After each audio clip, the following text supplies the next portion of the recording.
Hello and welcome students in today's RBI's decision on rate cut. So RBI ने अपना repo rate cut नहीं किया है. The reason why it has not cut, in spite of inflation being low. Normally जो inflation रहता है, it is low. It should be between 2 to 6%. और inflation already 2% के आसपास है, which means on the lower side. So RBI should cut the interest rate. But RBI का कहना है that because of the food prices, ठीक है, जो फूड प्राइसेस हैं, रेपो रेट अनचेंज्ड है, decline in inflation due to volatile food prices कम हो गए हैं. The GDP growth that we are expecting in the coming financial year is 6.5%. Now this is the healthy growth. In fact it was 6.4% पहले.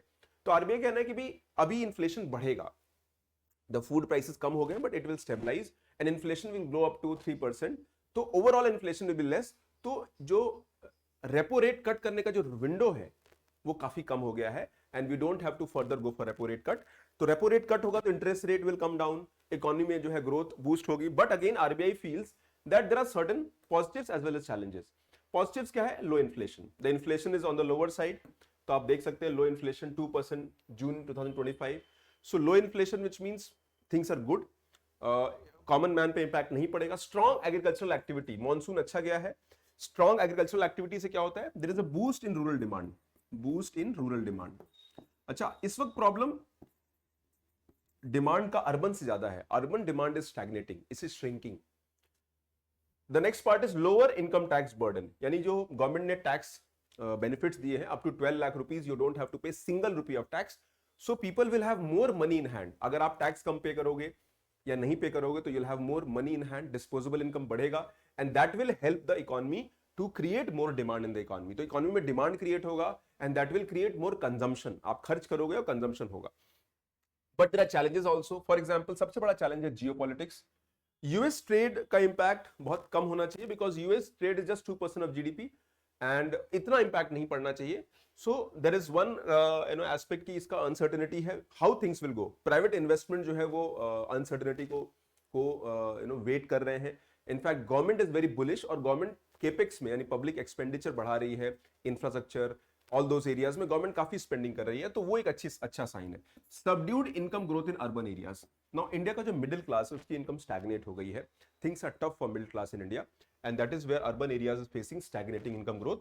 ठीक है, IT growth भी stagnate हो गया है. This is because of AI and AI disruption. तो एक नया एक डिसरप्शन चल रहा है जॉब मार्केट में and these are challenges.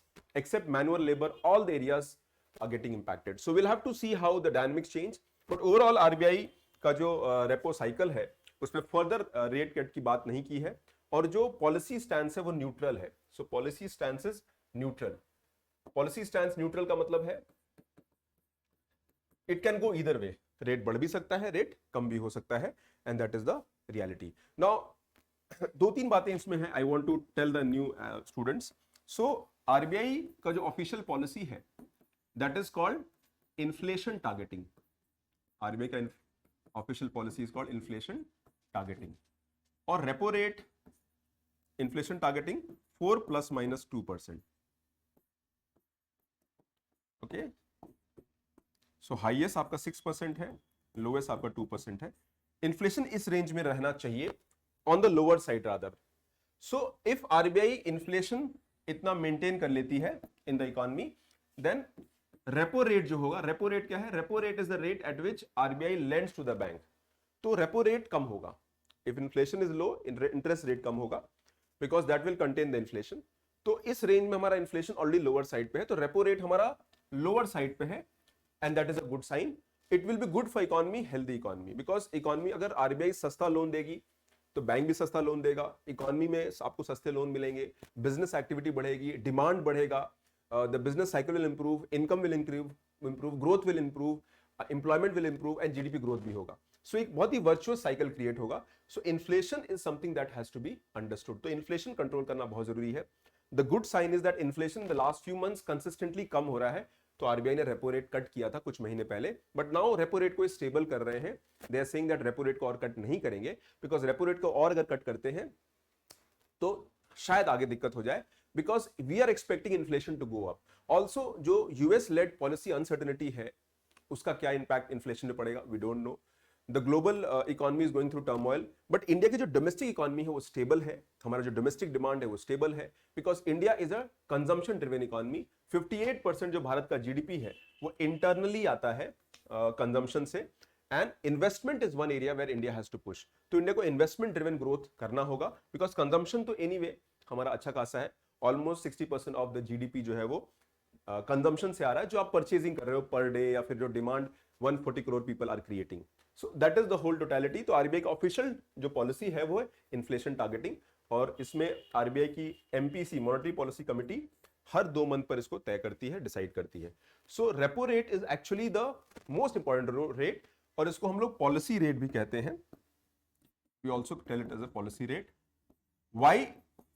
Because policy rate सारे इंटरेस्ट रेट्स को तय करती है। In fact every interest rate, deposit rate, loan rate, you know, non bank का रेट, पूरी इकोनॉमी का रेट कहीं ना कहीं इस पॉलिसी रेट से इंटरलिंक्ड है। So repo rate is a very important rate, इसको रीपर्चेज अग्रीमेंट रेट भी कहते हैं। Okay, so thank you very much, do like the video, subscribe to the channel. All students who want to get connected for preparation issues, you can reach out to my team for guidance, support and mentorship. Take care.